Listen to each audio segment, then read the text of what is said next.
بسم اللہ الرحمن الرحیم، السلام علیکم۔ میں ہوں سیبی کاظمی، آپ دیکھ رہے ہیں فیس بک اور یوٹیوب۔ آج 3 مئی ہفتے کا دن ہے۔ اہم خبریں پہلے آپ کے سامنے رکھوں۔ عمران خان کا 9 مئی کے حوالے سے جو سب سے بڑا کیس ہے وہ 8 مئی کو فکس ہو گیا، یہ بہت بڑی خبر ہے۔ اور اس کے علاوہ جو اڈیالہ جیل میں عمران خان نے جو ٹویٹ کی، اس کے بعد خفیہ ایجنسی اور انٹرنیشنل اداروں کے تعاون سے کیا رپورٹ بنی وہ میں آپ کے سامنے رکھوں گا۔ اور آج ناروے میں انسانی حقوق کے حوالے سے، خان کی رہائی کے حوالے سے انٹرنیشنل فورم پر پہلا بڑا اجلاس بھی منعقد ہوا، اور اس کے ساتھ سلامتی کونسل کا اجلاس بھی طلب کیا جا رہا ہے۔ اور نون لیگ جو ہے وہ عدالتی فیصلوں سے اس وقت بڑی پریشان ہے۔ وزیر داخلہ محسن نقوی کی نشست کا معاملہ بھی اسلام آباد ہائی کورٹ میں لگ گیا، اور یورپی یونین پاکستان ہندوستان کے معاملے پر پریشان ہے، کیا حل کریں گے۔ پاکستان کے میزائل تجربے، ہندوستان کے رافائل طیارے، بھارت کے مزید معاشی حملے بھی سامنے آ رہے ہیں، اور افسوسناک خبر جو علی زئی کے بھائی خیبر پختونخوا میں شہید ہوئے، یہ کیا معاملہ ہوا اس کی بھی تھوڑی سی ضرور بات کروں گا۔ وزیرستان سے بھی بڑی خطرناک قسم کی ویڈیوز آ رہی ہیں، وہ اس پہ میں اب زیادہ بات نہیں کرنا چاہتا، حالات ایسے ہیں۔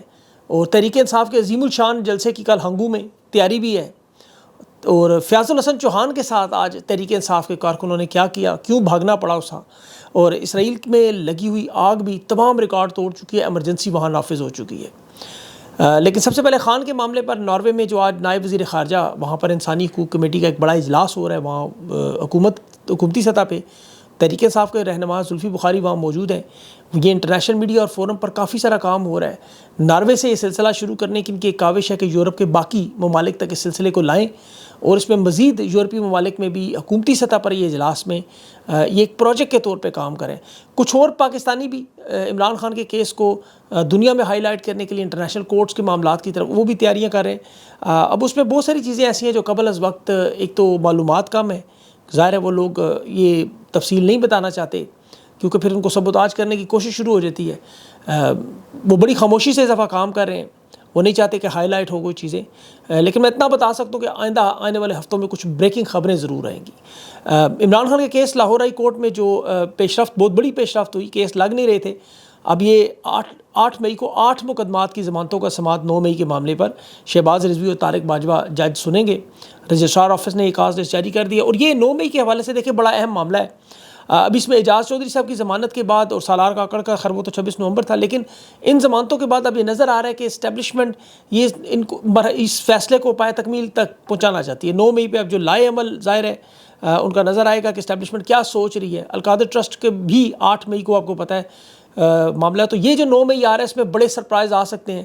یہ کیسز یا تو ختم ہوں گے اور یا پھر اس کا معاملہ کس طرف جائے گا۔ صابر شاکر صاحب سے صبح انٹرویو آپ نے دیکھا ہوگا، انہوں نے جو بات کی کہ فیصلہ آرمی چیف کریں گے کہ ان حالات میں عمران خان کی رہائی کے معاملے کو کس طرف لے کے جانا ہے، کیونکہ نومبر کی ایکسٹینشن بھی ہے، اور اگر یہ 8 تاریخ کو خان کی ضمانت ہو جاتی ہے اور القادر ٹرسٹ میں بھی ضمانت ہوتی ہے تو اس کے بعد پھر عمران خان کو ایسا بڑا کیس نہیں ہے جسے روک سکے۔ لیکن کیا یہ رہا کریں گے یا نہیں، یہ بہت بڑا سوالیہ نشان ہے کہ سسٹم کو محفوظ رکھنے کے لیے بڑی کوشش کی جا رہی ہے۔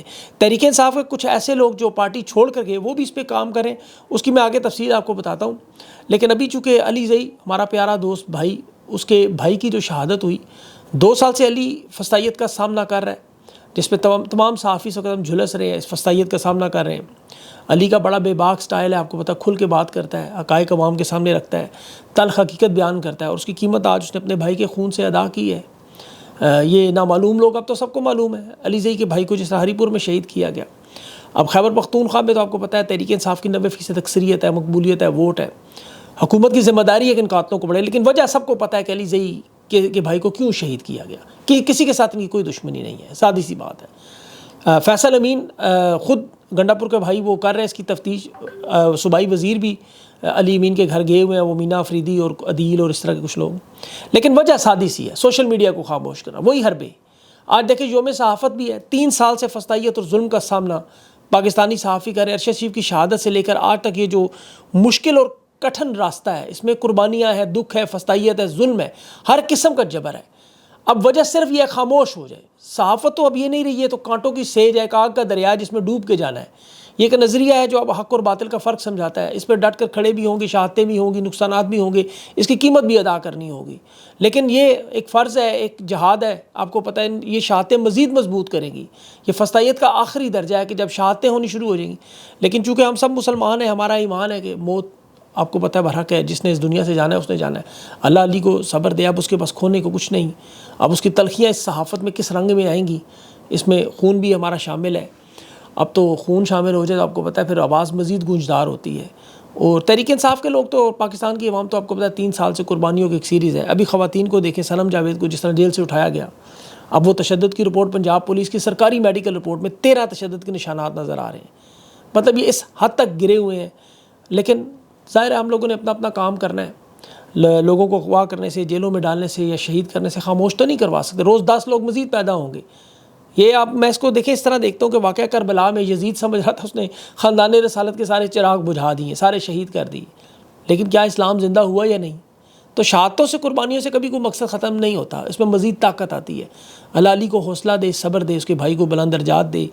انشاءاللہ اس کے ساتھ کوشش کروں گا گفتگو میں، انٹرویو میں بات کریں ہم لوگ. اس وقت ہندوستان پاکستان کی جنگ کو بھی ایک بہت بڑا مسئلہ آپ کو بنایا گیا، لیکن حالات تو سادے سے ہیں. اب تو لوگ کہتے ہیں جنگ نہ ہوئی تو اب جنگ پر سے بھی اعتبار اٹھ جائے گا.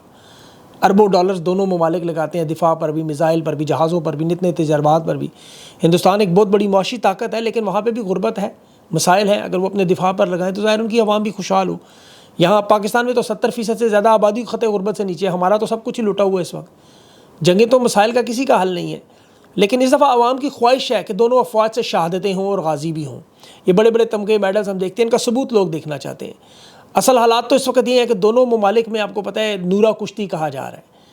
اس وقت تحریک انصاف کے کئی رہنماؤں کے جذبات میں دیکھ رہا تھا کہ ہندوستان کے لال قلعے پر، دلی پر وہ بابری مسجد پر جھنڈے لگانے کی باتیں اور بیانات اور نعرے ہیں، لیکن حقیقت یہ ہے کہ اپنے گھروں میں، یہ اپنی گھروں کی چھت پر تحریک انصاف کا جھنڈا نہیں لہرا سکتے. یہ تو حالات ہے پاکستان میں.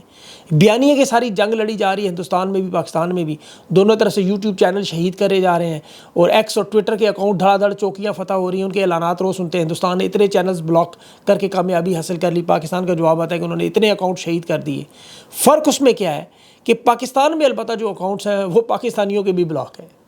پاکستانیوں کے اپنے اکاؤنٹس بھی اس وقت پاکستان میں، چاہے وہ سوشل میڈیا اکاؤنٹ ہو یا بینک اکاؤنٹ، دونوں بلاک ہیں. صحافی جو یوٹیوب، پاکستانی صحافی، حکومتی صحافی اپنے اکاؤنٹس بلاک ہونے کی خبر دیتے ہیں، وہ بھی وی پی این لگا کے ٹویٹ کرتے ہیں. ہندوستان نے بلاک کی ہے. ان کا اپنا وزیر اعظم اس وقت دیکھیں شہباز شریف وی پی این لگا کے ٹویٹر. تو یہ ایک بیانیے کی جنگ بنائی جا رہی ہے جو سوشل میڈیا پہ لڑی جا رہی ہے. ہندوستان کا مین اسٹریم میڈیا لڑ رہا ہے اس طرح. سنجیدگی کا عالم دیکھیں کہ وہ وزیر اطلاعات عطا تارڑ کہہ رہا تھا کہ شہباز شریف کا ایکس یا ٹویٹر اکاؤنٹ اس لیے بلاک کیا کہ وہ ڈریسنگ بڑی شاندار کرتا ہے. بس اس ایک بات سے آپ کو سنجیدگی سمجھ آ جائے گی. پیلی ٹائی، لال جوتے، سر پر وہ ٹائٹینک والے ہیٹ، کیٹ ونسلٹ والے پہن کے چلتا پھرتا کارٹون، اس کا اکاؤنٹ اس وجہ سے بند ہوا کہ وہ ڈریسنگ کرتا ہے. مودی اور شہباز شریف کا مقابلہ اس معاملے میں بنتا ہے کہ دونوں میں سے بڑا کارٹون کون ہے. لیکن اس وقت چونکہ پروجیکشن کا معاملہ ہے، مودی کی وہاں پروجیکشن ہو رہی ہے اور یہاں آرمی چیف کی پروجیکشن ہو رہی ہے. میڈیا صحافی باقاعدہ طور پر ایشیا کا شیر، وہاں مودی کو بر صغیر کا سلطان، مطلب ایک جیسا معاملہ چل رہا ہے. بالکل زمین و آسمان کے کلابے ملائے جا رہے ہیں. اور نریندر مودی کی پروفائل کو بڑا کرنے کے لیے وہاں اسے بڑا جمہوری لیڈر، اور یہاں سارا کریڈٹ جو ہے وہ ناجائز حکومت کے لوگ آرمی چیف کو دیتے ہیں. ہندوستان کے سوشل میڈیا کا تو دیکھیں، ان کی مشکلات کا تو ہمیں اندازہ نہیں، لیکن ان کے نون لیگ کے بھی حالات سن لیں. ابھی دیکھیں لندن ہائی کمیشن کے باہر انہوں نے ایک مظاہرہ آپ نے دیکھا ہوگا جو پاکستانی اور ہندوستانیوں کے درمیان باقاعدہ تکرار لڑائی تھی. اس میں ایک وہ پاکستانی صحافی تو ہندوستان کی شہری سے جھنڈا بھی چھین کے بھاگ رہا تھا. اب نون لیگ کے ورکرز اور کے اپنے صحافیوں کے درمیان ایک ویڈیو منظر عام پہ آئی، غلیظ ترین گالیاں، اور یقین کریں جس طرح وہ غلاظت کے میزائل ایک دوسرے کو مار رہے تھے، وہ کانوں سے دھواں اٹھتا ہے دیکھ کے. ان لوگوں کے ہاتھ میں اس وقت برطانیہ میں پاکستان کا مقدمہ لڑنے کی فائل پکڑائی ہے. اندازہ کریں ان کی غلاظت سن کے کانوں کو ہاتھ لگانے کو دل کرتا ہے. ایسے لوگ ہیں. جہاں جنگ میں قوم کو دیکھیں متحد کرنے کی کوشش کی جاتی ہے، اس وقت تو کوشش صرف یہ ہے کہ تحریک انصاف کی مخصوص نشستیں جلدی جلدی چھین لیں. سوشل میڈیا پہ ابھی عمران خان کی جو بھارتی ٹویٹ عمران خان نے کی جس نے آگ لگائی، وہاں ہندوستانی راہ ایجنسی نے تو اپنے مہرے چھوڑے. ایک میڈیکل رپورٹ سوشل میڈیا پہ جاری کی کہ خان کے ساتھ تشدد ہوا، غیر انسانی سلوک ہوا، اس میں کچھ غلیظ باتیں بھی تھیں. اب وہ رپورٹ باقاعدہ طور پر ہندوستان کی ظاہر خفیہ ایجنسی نے کی کہ ان کو تو ٹویٹ خان نے کی، پوری دنیا میں پھیل کے ان کی بدنامی ہوئی. لیکن یہاں پہ نون لیگ اور ان کے حوالدار 12 جماعت پاس، انہوں نے اس میں فوراً حصہ ڈالا اپنا، اور غلاظت کی انتہا کو اس ٹویٹ کو جو بھارت کے خلاف تھی، نون لیگ کے پورا میڈیا سیل بھی شامل ہو گیا. اب ان کی ہدایات ان کو جس کو پروموٹ کریں زیادہ تھا، مطلب اس سے زیادہ وطن اور ملک سے دشمنی ہی کیا انتہا ہوگی. ایک بندہ جیل میں بیٹھ کے آپ کی حمایت کر رہا ہے اور یہاں کہتے ہیں جی وہ قوم متحد نہیں ہے. وہ لوگ تو پھر سیم پیج پہ ہیں، لیکن یہ ان کے ساتھ سیم پیج پہ نظر آتے ہیں. دونوں ایک جیسے ہیں. جس طرح نون لیگ اور پیپلز پارٹی کی نورا کشتی، اسی طرح اس وقت ہندوستان پاکستان کا بھی معاملہ ہے اصل میں. بظاہر جنگ کی تیاریاں دھڑا دھڑ جا رہی ہیں، دھڑا دھڑ. ادھر ہندوستان بھی میزائل تجربے کر رہا ہے، ان کا بھی وہ صورت میزائل ہے، پتہ نہیں ان کے نام بھی ایک تو مشکل اتنے ہیں، بارگوسترا پتہ نہیں کیا کیا، انہوں نے تجربے کیے وہاں سے. اور ابھی بنگال میں انہوں نے ایک بڑا میزائل کا تجربہ کیا. تو اس کے جواب میں پاکستان میں ابدالی 450 کلومیٹر زمین سے زمین مارنے کا جو تجربہ لانچ ہوا. اور فضائیہ کے حوالے سے بھی دونوں اپنی اپنی فضائیہ کی آپ کو پتہ تھا، وہ اپنے رافیل طیاروں کو ہاتھی بناتے رہتے ہیں. یہاں JF تھنڈر کی بات ہوتی ہے. خواجہ آصف نے کہا کہ رافیل طیاروں کے انہوں نے سسٹم کمیونیکیشن لاک کیا ہے، جیم کیا ہے، اور یہ پھر سری نگر واپس جا کے اترے ہیں. تو اب یہ بحث ہی دونوں میں سے چل رہی ہے کہ ہمارا بابا زیادہ بڑا ہے، ہمارا بابا زیادہ طاقتور ہے، ہمارا بابا اوپر ہے، بس اور کوئی بات نہیں. وہاں جنرل بخشی ٹائپ جیسے لوگ، میجر گورو آریہ ان کی آپ کو ویڈیو، اور یہاں ان کے جواب میں جاوید چودھری ہے، سہیل بڑائچ ہے، منیب اختر ہے. تو یہ معاملہ اسی طرح ہی چلتا رہے گا. لیکن جس اہم معاملے پہ میں آپ کی توجہ دلانا چاہتا ہوں وہ سوشل میڈیا پہ تحریک انصاف کا معاملہ. جو عمران خان کی سب سے بڑی طاقت اوورسیز پاکستانی اور عوام کے بعد وہ سوشل میڈیا. یہ اتنی بڑی طاقت ہے کہ دیکھیں 2-3 سال کا ظلم و ستم ختم نہیں کر سکا، یہ شہادتیں بھی نہیں ختم کر سکتی. میں آپ کو گارنٹی دے کے کہہ سکتا ہوں، اپنے گھر بھر لوگ تباہ و برباد کروا کے اغوا ہو گئے لیکن نظریے سے نہیں ہٹے. لیکن جس چیز کا افسوس ہے کہ وہ اسٹیبلشمنٹ جس طرح تحریک انصاف کی جماعت میں پھوٹ ڈلوانے میں، توڑنے خریدنے میں کامیاب ہوئی، دباؤ ڈالنے میں، اب وہی کام سوشل میڈیا پہ بھی نظر آ رہا ہے. تو اس پہ مختلف جو فین کلبز اور گروپس بنے ہوئے ہیں، آپ ان کی ٹویٹر سپیسز میں جائیں، اکثر میں نے ایک دوست سنی اس دن، اس طرح ایک دوسرے کے خلاف سیدھے ہوئے ہیں، اس طرح ایک دوسرے کے دستوں گریبان ہیں، تانے دیتے ہیں، دھمکیاں دیتے ہیں، لڑتے ہیں، اس شعور کا یہ مذاق اڑا رہے ہیں. آپ ان لوگوں کی، بہت سارے لوگوں کی پروفائل دیکھیں یا ان کے ساتھ 5-10 منٹ گفتگو کریں، آپ کو اندازہ ہو جائے گا کہ یہ لوگ تحقیق، ریسرچ اس معاملے کی طرف نہیں جائیں گے. کسی بیان کو جانچنے، کسی کو دیکھنے سننے کی زحمت ہی نہیں کریں گے. ایک دوسرے کے لکھے ہوئے الفاظ، اٹھائی ہوئی بات، اس کے اوپر پورے کا پورا بیانیہ بنا کے ایک دوسرے کے گربان میں انہوں نے ہاتھ ڈالے ہوئے ہیں کہ کسی کو مسٹر ایکس پسند ہے، کسی کو مسٹر وائی پسند ہے، کوئی ایک کی مخالفت میں، کوئی حکومت کی مخالفت میں. ایسے ایسے الزامات ایک دوسرے پر. وہ جو شعور تھا اسے انہوں نے شور بنا دیا بری طرح. اپنے اختلافات ختم کریں، اپنے نظریے پہ فوکس کریں. اس شعور اور شور میں سے عین کا فرق ہے عمران خان، وہ ہے جیل میں. تھوڑا سا اس طرف دیکھا کریں، اس طرف سوچا کریں آپ کو، تاکہ ان چیزوں کو سمجھ آئیں، فضول چیزوں سے جان چھڑائیں. ابھی تحریک انصاف چھوڑ کر جو لوگ گئے ہیں وہ بھی متحد ہو رہے ہیں. فواد چودھری سب کو بھی اکٹھا کر رہے ہیں، اور کہ خان کی رہائی کے لیے ہم رابطوں کا ایک دائرہ کار اسے وسیع کریں، باقی سیاسی جماعتوں سے ملاقاتیں کریں، اور ان کی کوششوں سے کہہ رہے ہیں کہ ہم درجہ حرارت کم کریں گے. ان کا موقف یہ ہے کہ تحریک انصاف کی جو موجودہ قیادت ہے وہ نہ تو مزاحمت کرنے میں کامیاب ہے اور نہ وہ مذاکرات یا مفاہمت میں. اور ان کے اس کردار کی وجہ سے سیاسی بہت بڑا گیپ ہے، اور یہ سمجھتے ہیں کہ یہ ڈیلے ہو رہا ہے، عمران خان کو اس کے زیادتی ہو رہی ہے، انہیں میدان میں آنا چاہیے. یہ مشکل وقت میں پارٹی کو چھوڑ کر گئے، ظاہر ان سے عوام خوش نہیں ہے. خان کی طرف سے کوئی فیصلہ پیغام ایسا نظر نہیں آیا کہ پارٹی میں واپس آئیں. لیکن اگر ہم ان سے بات چیت کریں، ان کے انٹرویوز کریں، تو یہ عمران خان کی رہائی کے لیے کوشش کرنا چاہتے ہیں. یہ سمجھتے ہیں کہ یہ ڈیلیور کر سکتے ہیں جو قیادت ڈیلیور نہیں کر رہی. اب ان کا کردار کیا ہوگا اس پہ بھی ظاہر ہے تقسیم ہو جائیں گے لوگ. لیکن مفاہمت ہو، مذاکرات ہوں یا مزاحمت ہو، نظریہ اگر عمران خان کے نظریے سے میچ کرے گا تو پھر یہ بات ہوگی. کیونکہ خان دیکھیں ایک جمہوری لیڈر ہے، وہ مذاکرات تو کرتا ہے لیکن سرنڈر کرنے کے فرق کو سمجھتا ہے. تو اس لیے جو لوگ اس وقت لگے ہوئے ہیں وہ اپنی کوشش کرتے رہے. اب ان کی کوشش کس طرف جاتی ہے ہمیں تو نہیں پتا. غلیظ زبان استعمال کرنے والے، چھوڑ کے جانے والے بھی آج تحریک انصاف کے ہاتھ چڑھ گئے.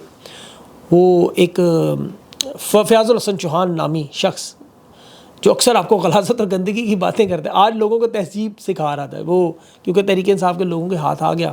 اور میں حیران ہو رہا تھا، وہ کہہ رہا تھا تہذیب اور اس طرح کی باتیں، بڑا عجیب لگ رہا تھا. بہرحال یہ ان کا معاملہ تو آپ کو پتہ چلتے ہی رہیں گے. یہ لوگ تو عوام کے ظاہر ہے سامنے آئیں گے ہی آئیں گے.